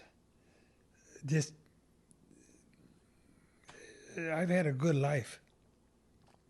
I mean, a fruitful life, a happy life, and for much of it, a peaceful life. And even in the midst of my transgressions and where I've hurt people, I've never really set out to hurt anyone, but stupidity, ignorance has a thing that I said, I've got a couple that like one thing that I will relate to that I carry with me, and I always will, was in the Army, and because when I went in the Army, I was already a electronic technician, which really would be today, or then, let's say, was really university level to have the knowledge and skill that I had to work and do the things I did at AT&T. So, I mean, I was pretty good at electronics, and I was an instructor in the Signal Corps for like a year and a half. And I always got good ratings and compliments, and people thanked me for everything that I taught them. And I mean, so I was a big deal, for a lot of these soldiers that came through and were getting trained. But I was also a snob because I didn't want to be in the Army. I had been drafted, and I thought that anybody who careered the Army was a loser. That was my mindset. Terrible. But as I say, I was a snob in that one respect. And there was this one sergeant that came through, and for some reason he just really liked me. And he just sucked up everything that I said. And when his school was finished, and I think it was a 6-month school, he was there, it was either 3 or 6 months, it was a long school. So he was there for quite a while. And when he shipped out, got his orders to ship, he made a point of coming over to where he was out of my class by that time, but he made a point of coming over to tell me that he was shipping out and just wanted to tell me that being in my class had been a good thing. And he was a little smaller than I and not a real strong person physically. I mean, he wasn't like an imposing person, And I knew that he wanted to shake my hand, and I wouldn't offer my hand because he wasn't good enough to shake my hand. And that's a sin and a crime. And I carry it I'm forgiven. And I praise God, thank you, Jesus. But I carry that. I mean, that's probably one of the worst things I ever did. And I've done a few bad things. But that was so terrible because I put somebody down. Yeah. you know, who didn't, I mean, who really lifted me up, you know. Wow. So I don't know where I went, how I even got there, but so, Do you remember his name? you know, I really do not. That's a good question. I should. I hope to meet him someday, and maybe I will. Somewhere, somehow, here, there, in the air. But I can still see his face. You know. Yeah. I can still see his face, and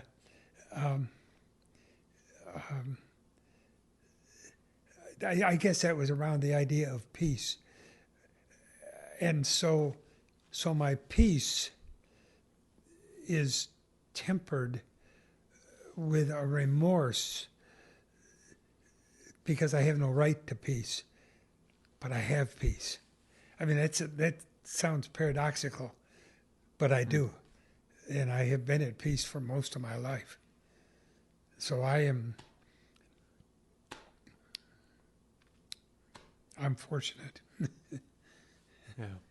Very much, very much. That's one of the questions that I have here about what's something you wish you had done and you didn't do, or you didn't do and you wish you had Well, done. you got I didn't even you have got to at least ask one I wish I hadn't. Yeah. What did I wish I had done? Skydive. Really? Yeah. It's not too late. It is too late, yeah, because I couldn't take the hit.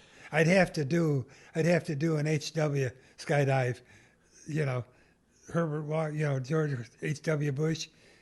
Oh, I think he was 90, maybe, but he did it strapped on, you know, he did a buddy jump. You'd have to have, they don't let you do it on your own. Yeah, and that's the only way I want to do it. I want to do a paraglide. Yeah? Yeah, that's why I want to do a skydive paraglide. Well, talk to your kids. Maybe we can figure out. No, but I couldn't. Like I said, no. Yeah. But I know that I couldn't take the hit on the ground. I've never broken a bone, you know, and I don't want to break 3 or 4 of them That's at fine. once. We'll do it in water. No, so I'm not going to do it. So Good and choice. then That was a test. the other thing that I wanted to do, I wanted to sail a boat around the world.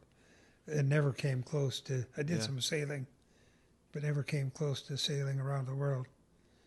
I only sailed once on the ocean. Most of it was, you know, Lake Erie sailing. A little bit up on Lake Superior. But who did you do that with? Anyone or? Lake Erie was mostly with Jake's grandfather, with Bill Telford. Bill was a great sailor. He bought nice boats, and I learned that it's better than owning a boat is to have a friend who owns a boat. I did a lot of work on the boats. Yeah. But they were Bill's boats. Yeah. Yeah. But that was good. Sailing was fun. You know, I don't know if I'd have made the world trip. I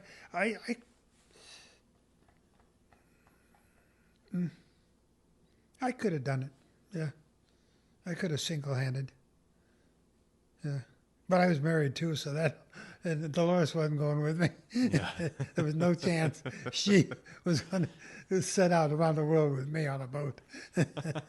Well, in fact, she couldn't stand to be with me that much. She needed her space. We had a great marriage.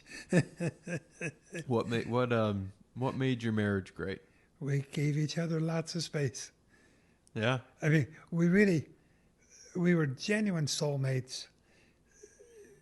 Every good thing that, at least in my adult life, that ever happened was literally because of her. You know, and I could go into detail.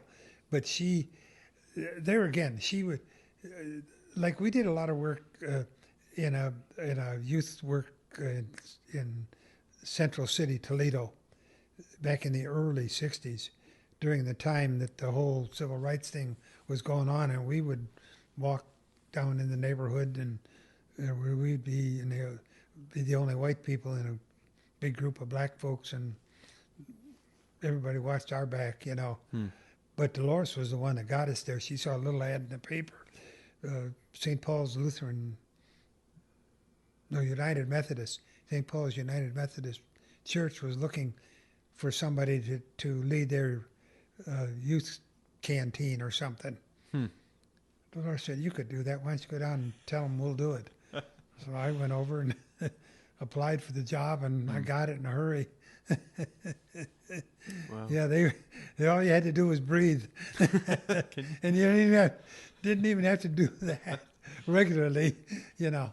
But those kids were fabulous. They loved us, and we loved them. But it was because of Dolores, and really it was through a contact of hers that we got into Young Life, and yeah, so amazing woman, a gift.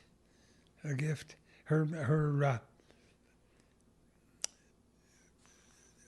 name was Flora Dolores Sabella, and Sabella is actually a derivative of Elizabeth, and Elizabeth means a gift of God.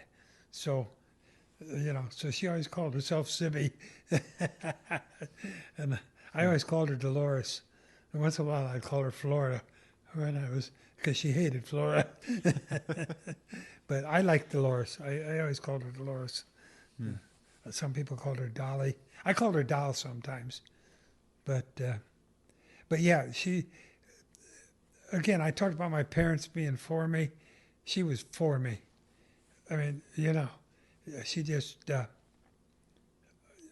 was very strong, did her own thing, did what she wanted to do, frequently made me think it was my idea, but at the same time, she was totally a servant in the sense of the marriage bond.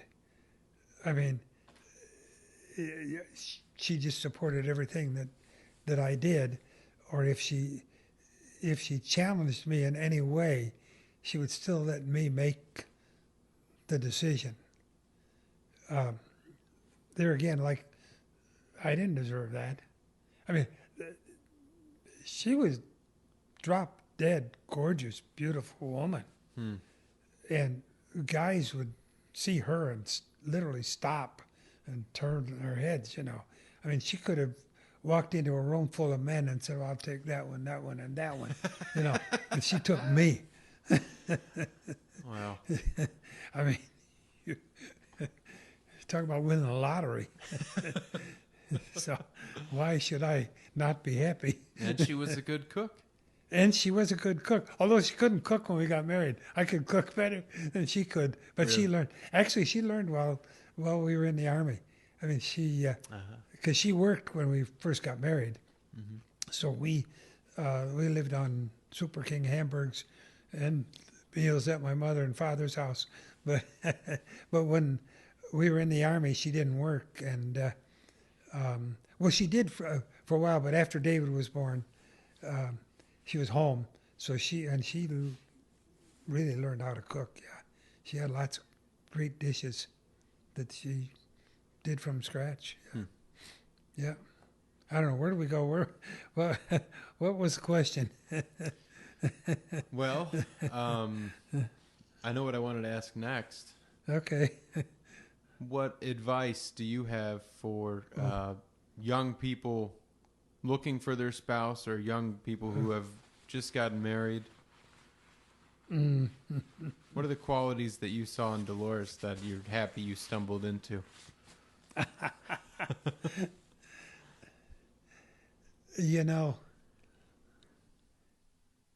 I'd probably start with Dolores. First, because she was gorgeous. I mean, no getting around it. And for a while, there's a long story to our relationship, because I think she was from Canada. Okay, so I really didn't see her. Like, I met her 1 year, and then went back and saw her the next year, and then I started going up to see her on weekends, and then finally she moved to Toledo. So that's a long. That's A long courtship? 3 or 4 year period of time all together. And for a lot of that time, the attraction was still her beauty, primarily. I mean, she was fun to be with, but I really did not have an appreciation for the depth of the quality of what she was as a person. And there again, I won't put a too huge a knock on myself, because once again, I'm talking about a young male, okay? And we don't think about sex a lot of the time. We think about sex all of the time, So, I mean, there's no question. No, I don't that, understand yeah, that. you would have no idea what I'm talking about. But so there's a whole lot of that in there. But along the way, because of her quality as a person, I began to realize that, as I've said it sometime, there is really somebody home there, literally it might have taken me 10 years, and I'm not kidding, to really come to the appreciation, and so I think you did ask about regrets. Probably the only regret is that it took me so long to really come to the appreciation of what a gift she was to me, and it's just, so if you want to redo, that would be, but there again, maybe you don't get there unless you go over there first. You know what I'm saying? Maybe you can't appreciate what you have until you didn't appreciate what you had. Yeah. I don't know if that makes any sense. Yeah, absolutely. But a lot of people who have suffered things and really come out on the other end extremely well have actually given thanks for the suffering in retrospect. But at the time, you didn't want to, and you wouldn't have picked it. But after it's all over, it worked. And that's back to that God thing. Because and I'm not going to go to that there's an orchestration, of God pulling the strings. I can't go there. The scripture that I read just won't let me go there. I mean, I'm in that mix somewhere. And I don't have that whole thing worked out, and I've read a lot of theologians, and none of them have it worked out. They're all over the map. But having said all of that, there is a sense, well, what is it? All things work together for good for them who love the Lord. So if you have a vision for what is good and you want to chase that light, all things will work together for good. I guess maybe that's advice in a sense. It's the simplest thing. Do what you know is right. You can tell me that I didn't know, whatever it is, but you go to two little kids get in a fight, and you go to one of them, and you say, why did you hit Billy? Billy hit me first. In other words, there's an excuse. There's a reason. But they know they shouldn't have hit Billy, It's so we know there is just something in the human that knows and tries to hide. And so I guess the advice, do what you know to do, is probably the rock bottom advice. Do the good thing. Do the good thing, right. And I do add what you know to do, because you do know it. And you have to admit that you know it. And you got to do it. Did you ever read the book Zen and the Art of Motorcycle Maintenance? I've heard that, but I've not read it. No. He goes into a long diatribe about quality and how, in this part of the book, he's a professor and he's working with the students, and he says, define quality. And no one can really give an accurate definition of what quality is. Right. But they all know it. Yeah. And then he has a brief explanation about the origin of the word good. and Old English and, or I guess Germanic, good and God are interchangeable words. Yeah. Yeah. And Well, goodbye. God be with you. yeah, Yeah. Yeah. yeah. I appreciate. I know we hadn't had a conversation in a long while, but I had a sense that you would be able to get to the why. Pardon me. Of an issue. The why of the spirit of something more than just the what or the how. And following that, I think that internal good and the internal knowing of right and wrong is there, and we don't know really how to define it except that we know we bear the image of God. There is a line, I can't give you chapter and verse scripture, that God's spirit contends with our spirit. And that's a suggestion, at least to me, if I'm taking it in proper context, that there is within us a spirit. And there again, that goes against some theologians, like I guess Calvin, total depravity. There's evidence for that, and yet there is also evidence for there's a good within us that can respond to God's good. If so I don't want to. There's nothing we can do to be good in and of ourselves, but we can know that there is good, and we can pursue that. And I think a good friend of mine, Jim Riccatelli. Did you ever know Jim? Did you ever meet Pastor Jim Riccatelli? It's familiar. You've never even heard the name. Well, he was pastor of Berean Fellowship for a number of years, and I was involved there for quite a few years. And I may be paraphrasing, but the thought is correct. If you walk in the light that you have, you'll get more light. I think he might have said, if you are obedient to the truth that you know, you'll get more truth. But it's the same kind of a thought. And I fully embrace that. That if you do the good that you know, whatever that sense is, that'll expand. And you'll get more good and do more good, and you'll get more good and do more good. And it grows. So that's probably as I say, the rock bottom advice. That's where you start. And then I guess I would add to that, just to put some wheels on it.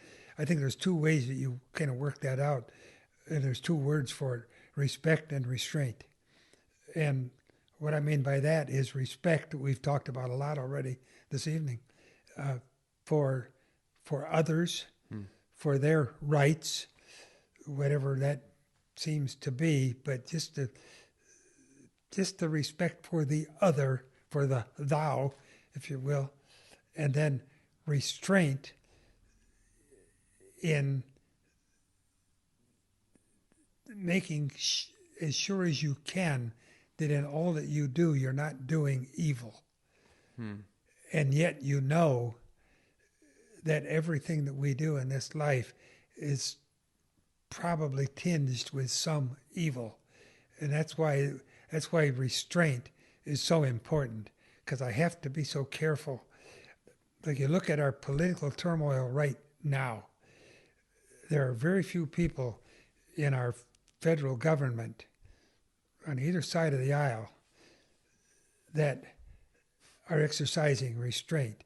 They are so convinced that the good as they see it is so worthwhile that they don't need to exercise restraint.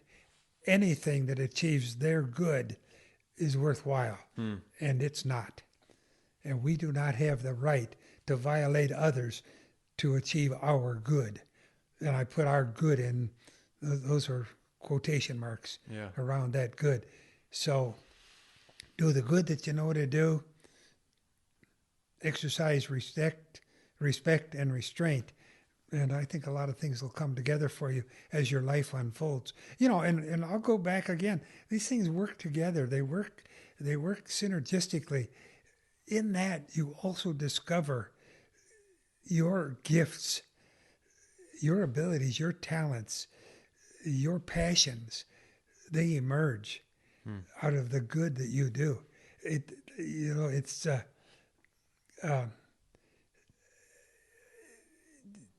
you can't stop it if you go down those roads.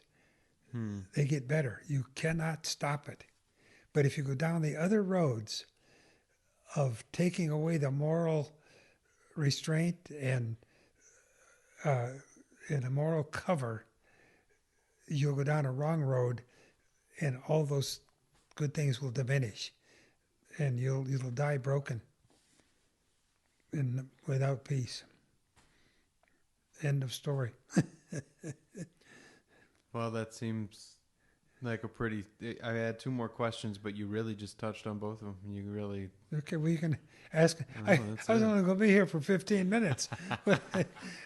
Where am I sleeping? Hey, thank you so much for listening to that interview with Gary Burke. If his story inspired you, or if you know someone who has an equally inspiring story, please reach out to us. Fill out the contact form at ancestralvoices.life. We would love to hear from you. Thank you.